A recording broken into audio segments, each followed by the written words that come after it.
Muy buenas noches, ¿qué tal? Sean bienvenidos a su programa La Medida. Hoy vamos a presentarles nuestro análisis y también algunas noticias que son destacadas para que ustedes estén enterados. Vamos a hacer una pausa con el tema de las entrevistas también y es necesario conocer los puntos de los diversos temas que se van registrando en nuestro país. Por supuesto, acompañada de Fernando Prera. ¿Cómo estás, Fernando? Buenas noches. Hola, ¿qué tal, Sandy? Muy buenas noches, un placer saludarte, deseo que hayas tenido un excelente descanso. Amigo y amiga televidente, bienvenido, bienvenida. Acá a La Medida tenemos excelentes y lo último en noticias y por supuesto el análisis de lo que está aconteciendo en Guatemala y en el mundo. Así que daremos inicio, veamos nuestros titulares. Las cifras de la Semana Santa. Diversos incidentes se registraron en todo el país durante los últimos días. Incendios forestales en San Marcos. En varias áreas se reporta que las llamas consumen decenas de hectáreas de bosques. Nuevo juzgado especializado en lavado de dinero. Exploramos su importancia y la forma en que impactará al país. Más de 43,000 ciudadanos buscan un puesto público. Analizamos cómo avanza este proceso electoral.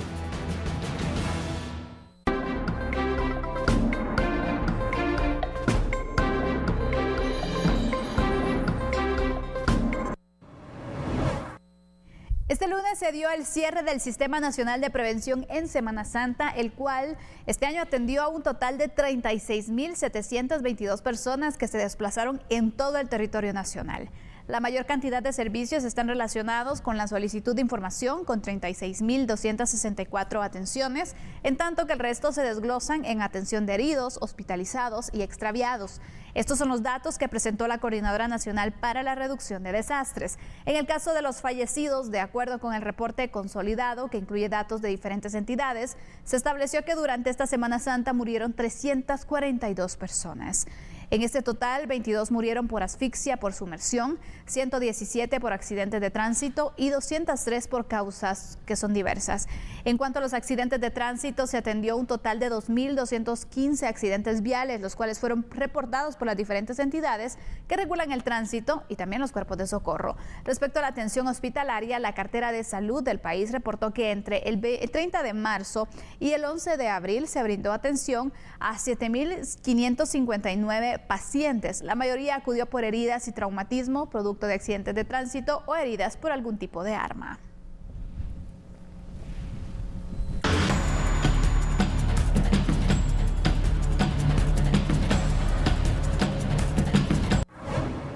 Hablemos ahora de incendios forestales. En San Marcos, durante la Semana Mayor, se han reportado distintos incendios forestales que han dejado decenas de hectáreas de bosques destruidas.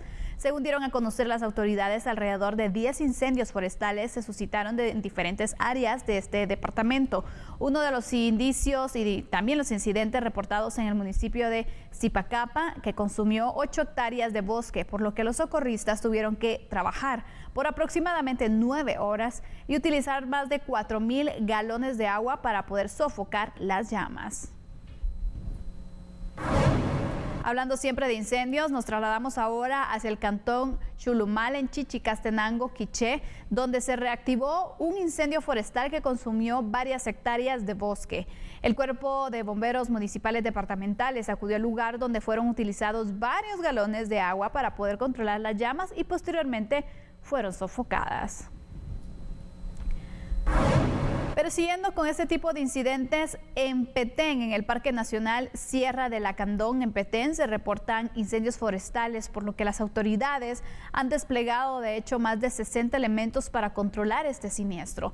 Además, se realizaron 88 sobrevuelos en el área, con los cuales se vertieron 24,000 galones de agua sobre los focos de los incendios en busca de lograr sofocarlos. Sin embargo, las operaciones continúan en la zona para lograr apagar los incendios que están reportándose en este lugar. Las autoridades hacen recomendaciones a la población, ya que en algunos casos los incendios forestales son provocados por los seres humanos, personas que a veces hacen fogatas o no tienen precauciones al momento de realizar alguna actividad y bueno, estos incendios se salen de control y acaban de esta manera también con nuestra vegetación. Por lo tanto, hay que tener muchísimo cuidado. También las altas temperaturas tienden a ser un factor que puede provocar estos incendios. Así que son algunas recomendaciones de las autoridades. Nos trasladamos hacia el kilómetro 147.5. Esto en la ruta que conduce a Chichicastenango, de Chichicastenango hasta Santa Cruz del Quiché, donde también se reportó un incendio de grandes proporciones. Las intensas llamas lograron alcanzar un taller que se encontraba en la zona, por lo que los cuerpos de bomberos evacuaron a 7 familias, mientras laboraron en el lugar alrededor de 1 hora y media para poder sofocar las llamas y evitar que más viviendas fueran alcanzadas por el siniestro que amenazaba.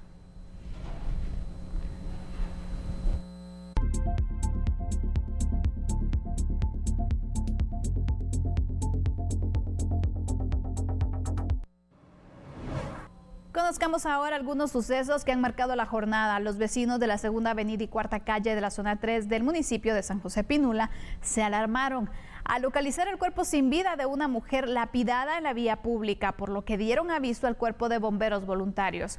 Los paramédicos alertaron a las autoridades correspondientes, quienes llegaron a la escena del crimen para iniciar con las investigaciones de este hecho delictivo.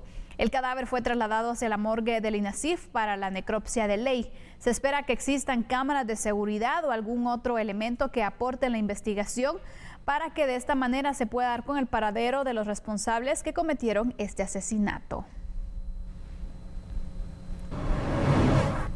Y también estos días se han dado capturas en el kilómetro 280 en San Rafael Piel de la Cuesta, en San Marcos. Agentes de la Policía Nacional Civil reportaron la captura de 3 presuntos coyotes. Los aprehendidos fueron identificados como Jonathan, de 32 años, Heidi, de 30 y Erwin, de 31. Todos ellos son señalados de ser presuntos traficantes de personas, quienes se conducían a bordo de 3 vehículos con indocumentados a bordo. Según la información policial, los detenidos fueron sorprendidos mientras trasladaban a 18 personas migrantes provenientes de Venezuela, República Dominicana, Ecuador e India, quienes quedaron a disposición del Instituto Guatemalteco de Migración para los trámites correspondientes. Los aprehendidos fueron trasladados hacia un juzgado correspondiente donde deberán enfrentar a la ley y solventar su situación legal. Asimismo, los automotores quedaron a disposición de las autoridades. En horas de la madrugada de este lunes, una caravana de vehículos tipo agrícola intentaban cruzar el puente con dirección hacia Flores Petén. Según indicaron las autoridades, los tripulantes abrieron fuego contra los soldados, quienes repelieron el ataque. Horas más tarde, agentes de la Policía Nacional Civil reportaron la localización de un vehículo abandonado en el barrio Falabón, esto en Melchor de Mencos. Según información policial, uniformados realizaron las diligencias correspondientes, donde en el interior del automotor hallaron 27 cajas de cartón que contenían 269.400 cigarrillos, los cuales tienen un avalúo aproximado de 269.400 quetzales. Es por ello que las autoridades continúan con la investigación para localizar al dueño del vehículo. Es importante hacer énfasis en que este punto del país es muy recurrente la localización de cigarrillos de contrabando, por lo que las autoridades están redoblando los esfuerzos para poder contrarrestar este delito.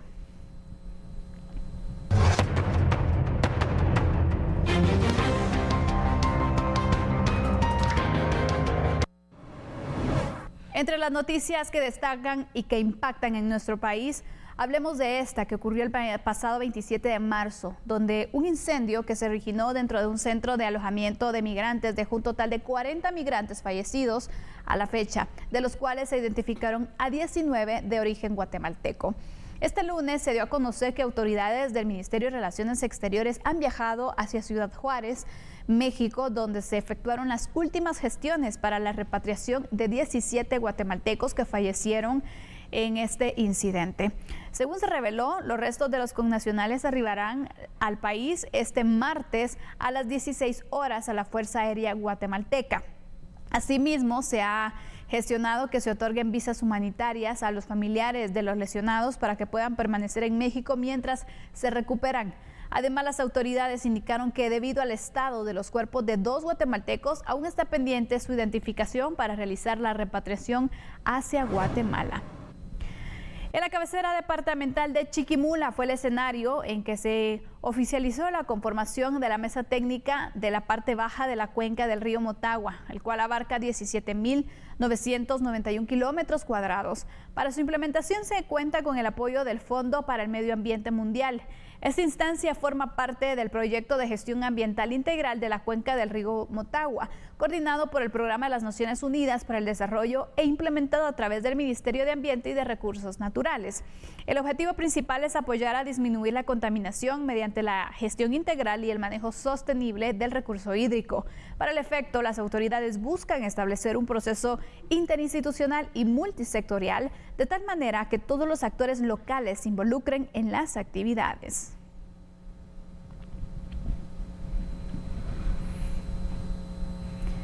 Estas son las noticias destacadas del día. Vamos a una pausa, regresamos con el análisis.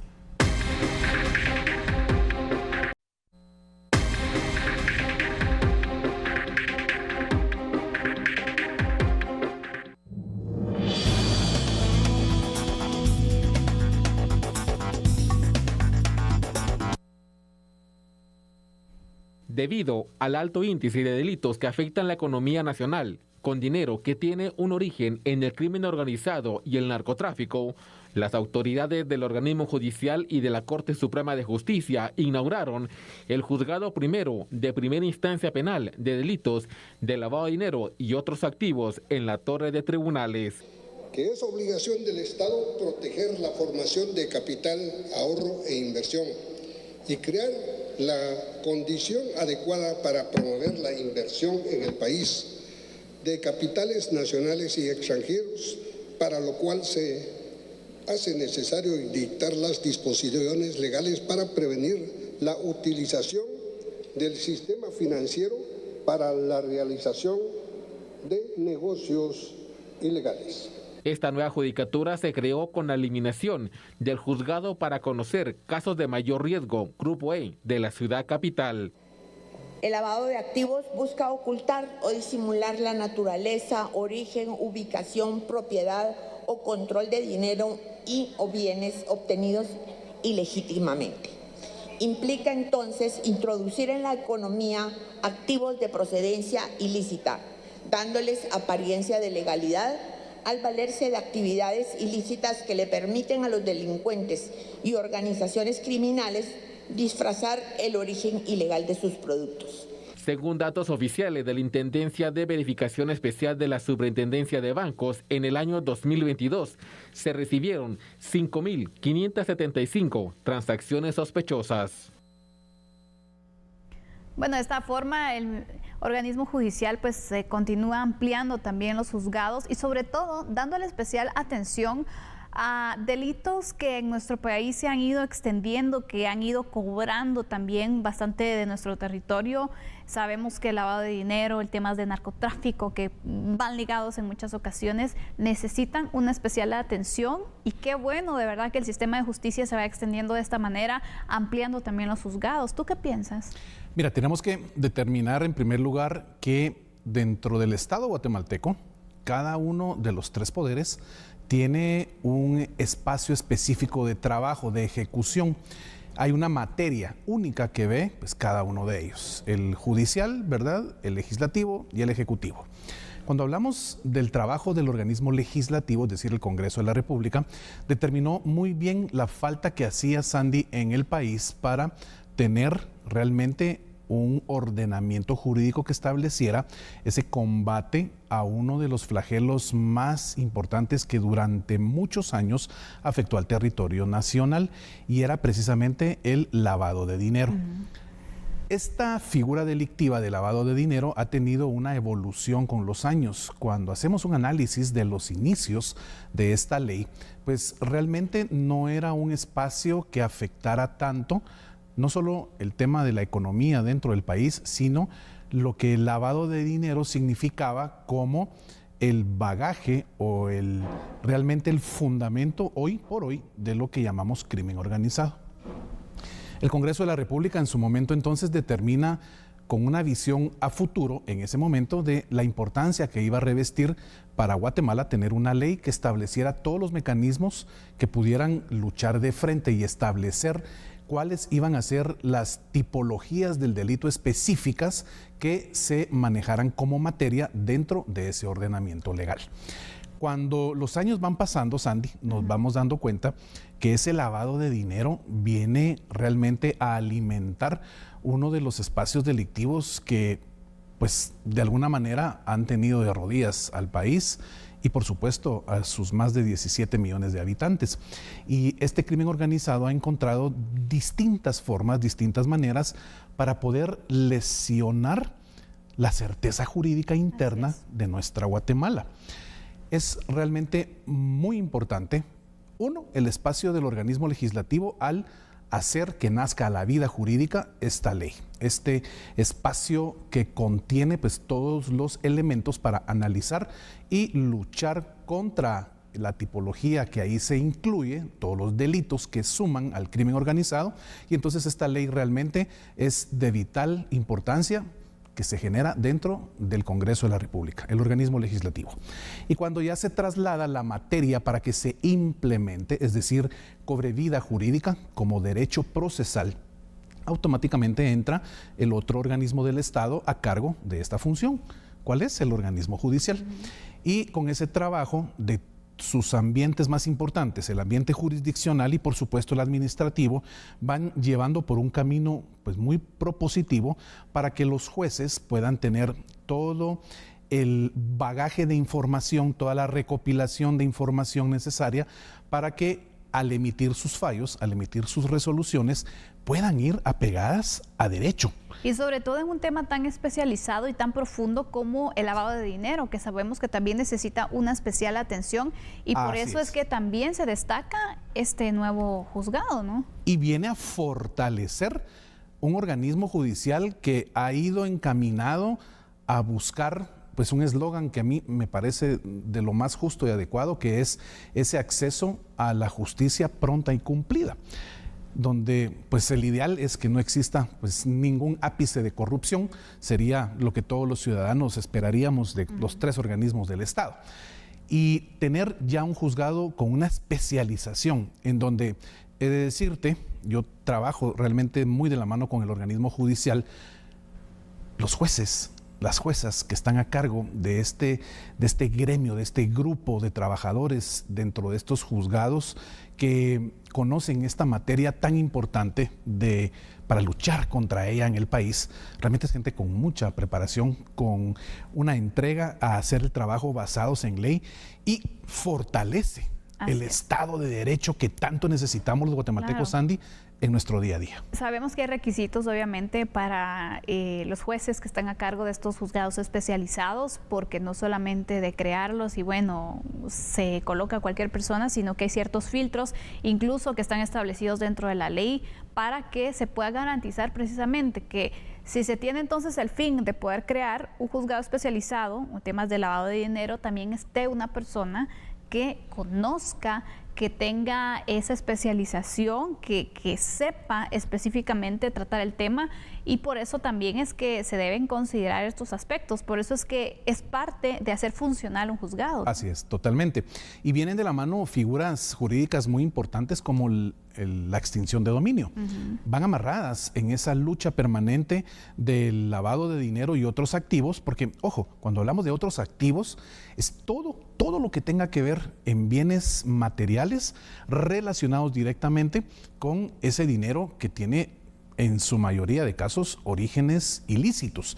Vemos el narcotráfico, por supuesto, ejemplo, metido ahí. Y el trabajo entonces del juez, aparte de aplicar esta ley que tiene especificidades muy directas y puntuales a esta actividad delictiva, pues de la mano va a tener un objetivo final, que es el hecho de todo lo que se haya adquirido por los involucrados, sean los autores principales o bien los cómplices, todo lo que signifique vehículos, terrenos, dinero en cuentas bancarias, propiedades, etcétera, todo al final pasa a ser propiedad del Estado.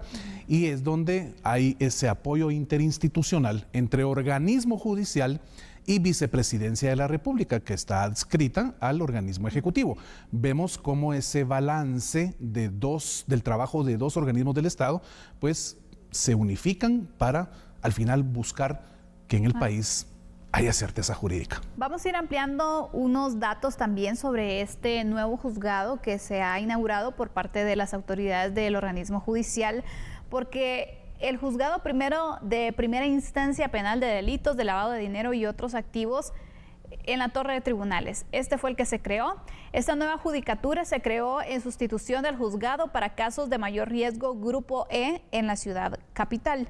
Según los datos oficiales de la Intendencia de Verificación Especial, la IVE, de la Superintendencia de Bancos, en el 2022 se recibieron 5.575 transacciones sospechosas, situación que confirma y refuerza la necesidad de poder tratar de una forma más profunda este tema, el tema del lavado de dinero.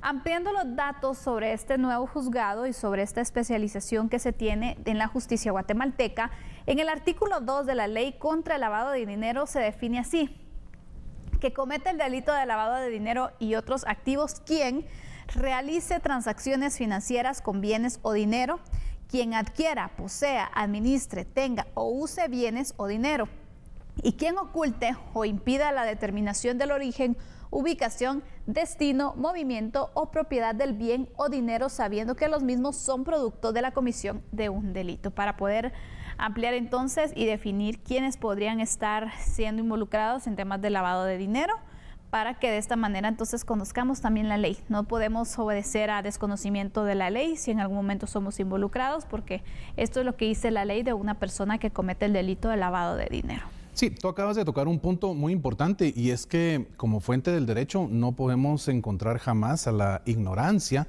de lo que establece el contenido de cualquier norma.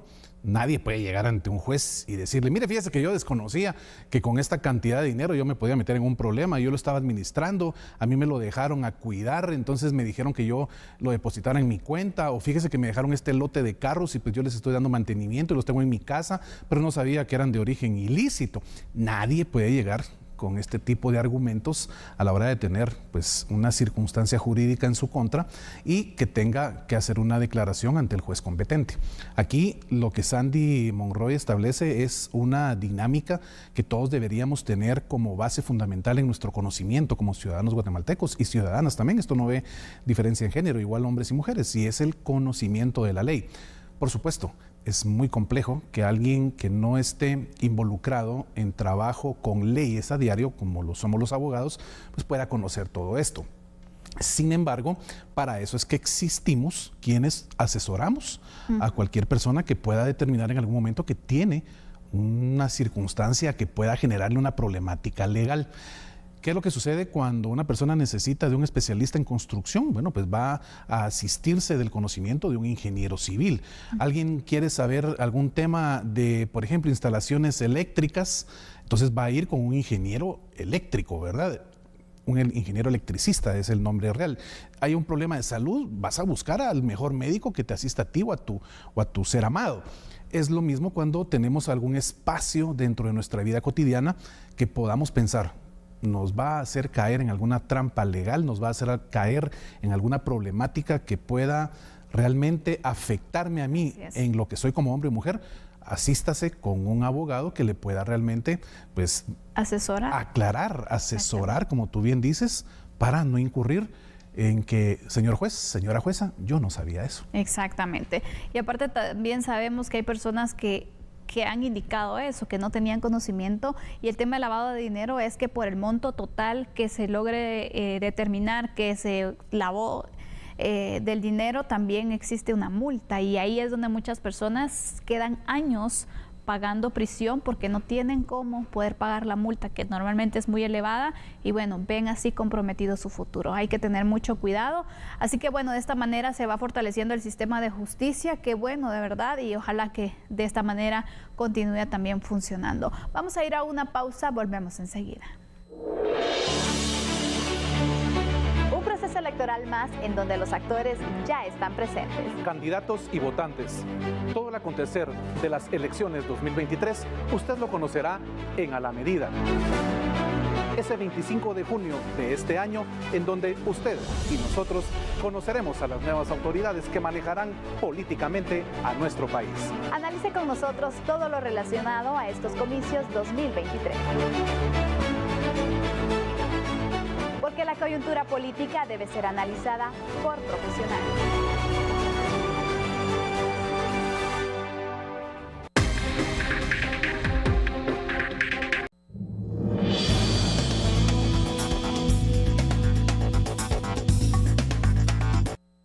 Fueron 43.048 expedientes los recibidos por el Registro de Ciudadanos del Tribunal Supremo Electoral que buscan participar en la contienda electoral. De ellos, 125 están pendientes de resolución. Sin embargo, en esta semana se espera que sean resueltos. Es importante mencionar que el 26 de marzo fue el cierre de recepción de expedientes para inscripción de candidatos, que en este caso proponen las organizaciones políticas.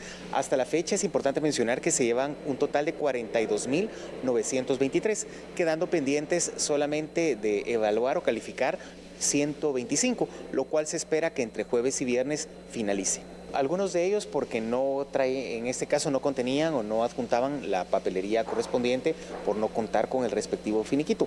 Lo que es importante mencionar es que la mayoría de expedientes que se presentaron fueron para corporaciones municipales. En el caso de binomios presidenciales fueron 50 y de esta cuenta se supera lo que incluso se tenía establecido porque se hablaba de alrededor de 35.000, pero estamos ya con números de 42.923. Luego de que finalice el análisis de expedientes, el TSE dará a conocer los candidatos inscritos por medio de la página elecciones2023.tse.org.gt.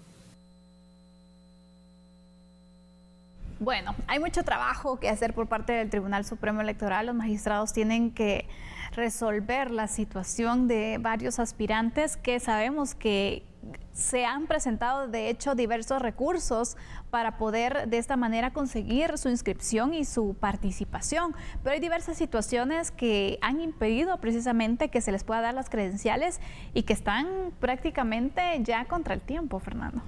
Aquí hay que entender aquel axioma que dice nadie es superior a la ley. Y en el tema electoral, la Constitución Política de la República de Guatemala y la Ley Electoral y de Partidos Políticos son muy claras en cuanto a cuáles son, pues de alguna manera, no llamémosles obstáculos, sino cuáles son las etapas que tiene que ir superando cualquier ciudadano guatemalteco que quiera participar pues, a un cargo de elección popular. Cuando hablamos de ese número, Sandy, 43.000 personas, 43.000 cargos que se van a otorgar a través del voto que usted, que su servidor, que Sandy, vamos a ir pues, ese 25 de junio a ejercer como parte de nuestros derechos y obligaciones. Claro. Porque realmente es un derecho, pero también es una obligación. Así es, como ciudadanos. Sí, después están los que no votan queriendo decir, sí, que por qué estamos así, pero cuando se busca la legitimidad de la persona que llegó al cargo de elección popular y analizar si votaron los de esta comunidad o no, y la mayoría no votaron, realmente no quiere decir que no tenga el derecho a libre expresión y que usted pueda decir lo que quiera, pero hay que votar, definitivamente eso es lo que legitima un proceso eleccionario como el que estamos ya encaminados viviendo y que va a tener ese punto cúlmine ese 25 de junio. Ahora, ¿qué es lo que debemos entender? Y sobre todo, esos guatemaltecos y guatemaltecas que están buscando ese cargo de elección popular, Sandy. ¿Cómo convencer al electorado de esa transparencia con la que va a manejar esa persona, hombre o mujer, el cargo que se le otorgue por parte del pueblo a través del voto y que lo haga eficazmente, eficientemente y de una forma en que todo lo que diligencie en nombre del pueblo de Guatemala que lo escogió, se haga con base en transparencia al 100%. Eso es lo más difícil en materia política. Y cuando analizamos precisamente esa ciencia política, deberíamos tener una base como columna vertebral que es la credibilidad que cada uno de los que quieren ocupar un cargo de elección popular realmente le brinden a ese electorado. Y la transparencia, que yo creo que también es muy importante, y el primer filtro es, si tú sabes que hay situaciones que tienes pendientes, especialmente legales, pues no vas a poder participar, pero ahí hemos visto el tema de candidatos que están luchando por inscribirse, aunque tengan procesos pendientes, aunque hayan situaciones que les impiden legalmente poder participar. Entonces creo que desde ahí el candidato tiene que ser consciente y decir, no puedo participar en estas elecciones, probablemente en las siguientes porque la situación no me lo permite, legalmente no se puede y están empecinados en hacerlo. Hay muchos candidatos que están a la espera por situaciones que ya incluso aquí la magistrada presidenta del TSE nos hablaba en entrevistas,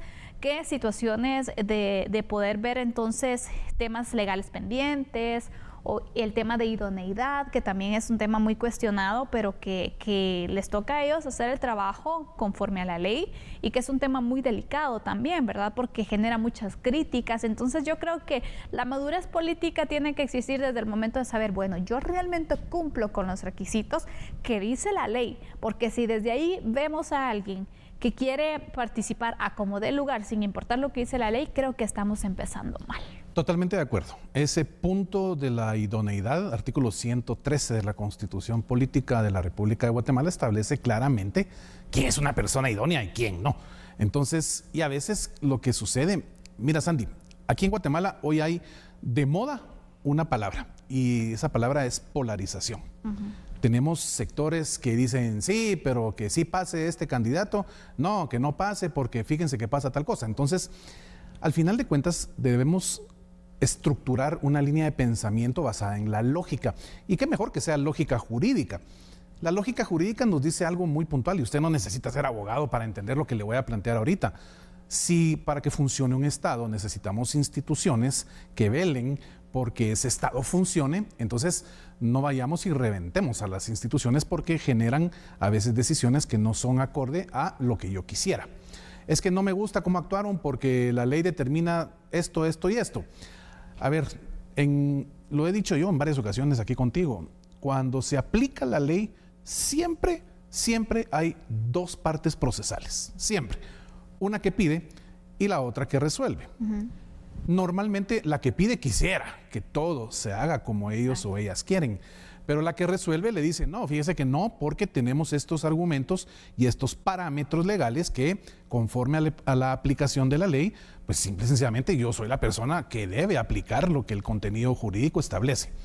A la parte pidiente no le va a gustar eso, porque hay un porcentaje de lo que está pretendiendo, pretensión procesal, que no se le va a cumplir.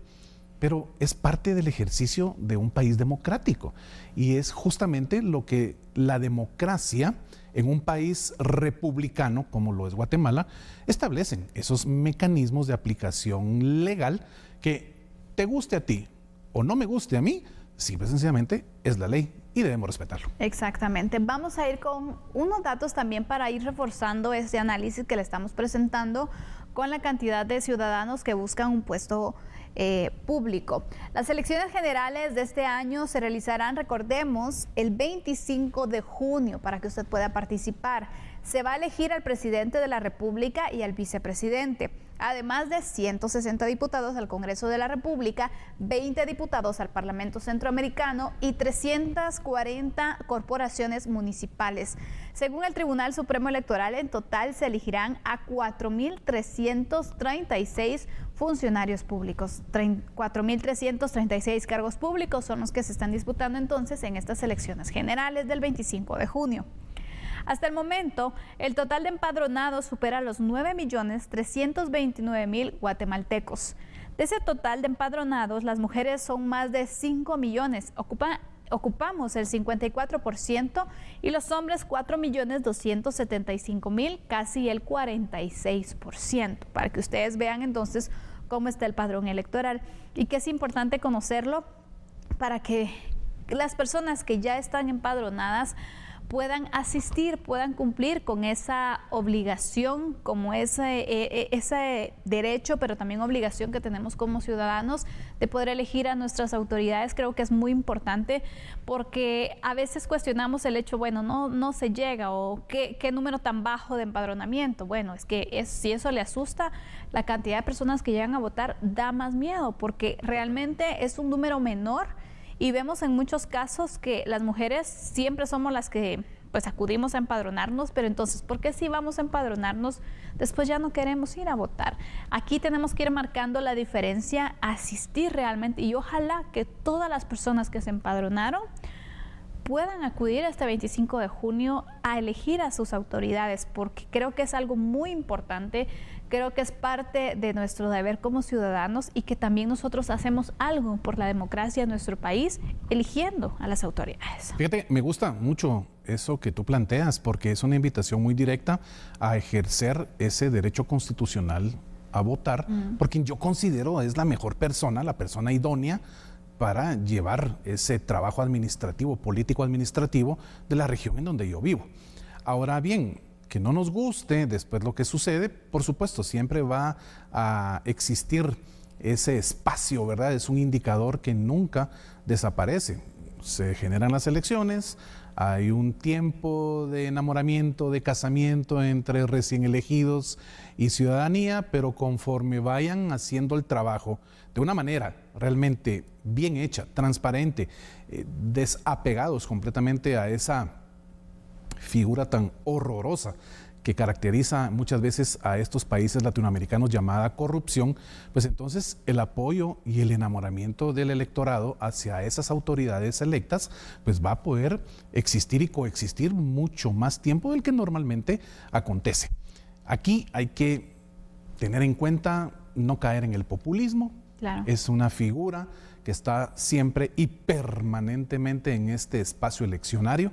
¿Y qué es el populismo? Es pues que cualquier persona, hombre o mujer, que quiera dentro de esos 43,000 ciudadanos que quieren accesar a estos 4,000 espacios o cargos de elección popular, pues nos quieran ofrecer a nosotros, el electorado, espejitos, los famosos espejitos.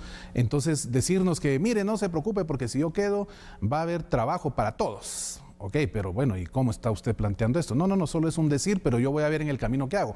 Eso es populismo. Que esta persona llegue y le dé a usted algo a cambio de su voto, tenga mucho cuidado con lo que sucede, que es pues algo cíclico y repetitivo cada 4 años en las elecciones. Eso es populismo. Qué mejor que poder educarnos a través de estos espacios que estamos generando en TN23 y específicamente acá en A la Medida para poder generar nuestro propio criterio. Exacto. Y el criterio, ¿cómo se forma? Simplemente con meterle a este cerebro, a este espacio que tiene tanto para guardar en cuanto a información, lo que culturalmente y educativamente le haga a usted una mejor persona, un mejor ciudadano. Y es importante que nuestro voto sea inteligente, nuestro voto esté bien analizado, que veamos las propuestas de cada uno de los candidatos. Aquí en A la Medida pues tenemos el espacio también para escuchar esas propuestas, porque a veces lo que menos hemos escuchado afuera ha sido eso. Entonces aquí lo que tratamos es de que usted conozca qué va a hacer ese candidato al momento de llegar entonces a dirigir nuestro país, porque eso es lo que nos interesa, más que ser simpático, no es qué va a hacer, porque Guatemala necesita cambios radicales, cambios urgentes, y por eso buscamos a alguien que pueda liderar, que pueda dirigir esos cambios, esos proyectos para que nuestro país vaya desarrollándose. Así que son algunos de los puntos que nosotros le aconsejamos a usted para que los pueda tomar en cuenta al momento de decidir votar por alguien, que vea realmente propuestas concretas, que pueda tener propuestas realistas, que pueda tener, porque como dicen, cualquiera nos puede ofrecer miles de cosas, pero nosotros tenemos que ser analíticos de verificar cómo está la situación del país, qué es lo que realmente necesita el país y qué tan viables son estas propuestas. Con eso les hago yo la invitación para que puedan participar en las elecciones este 25 de junio. Nosotros tenemos la responsabilidad y podemos cambiar el rumbo de nuestro país, pero necesitamos de su voto, necesitamos que usted acuda a las urnas. ¿Cuál es tu conclusión, Fernando? Definitivamente un voto inteligente, hago mías tus palabras, generar un voto inteligente basándonos en lo que realmente el candidato idóneo para nosotros nos diga, que sea realista. Nada de estar ofreciendo el dinero de todos nosotros los guatemaltecos que se le va a dar a todo mundo, así como así, porque no puede ser posible. Y por supuesto, la invitación cordial para que acá en A la Medida usted se informe con Sandy y con su servidor de lo que esté aconteciendo en materia de los ofrecimientos de los candidatos presidenciales. Y así cerramos el análisis de esta noche. Fernando, gracias por acompañarnos también. Pues mañana vamos a continuar conociendo más propuestas políticas para que ustedes estén pendientes de A la Medida. La mejor de las noches, estimada Sandy. Ya regresamos con noticias internacionales, no se lo pierdan. Un proceso proceso electoral más en donde los actores ya están presentes. Candidatos y votantes. Todo el acontecer de las elecciones 2023, usted lo conocerá en A la Medida. Ese 25 de junio de este año, en donde usted y nosotros conoceremos a las nuevas autoridades que manejarán políticamente a nuestro país. Analice con nosotros todo lo relacionado a estos comicios 2023. Porque la coyuntura política debe ser analizada por profesionales.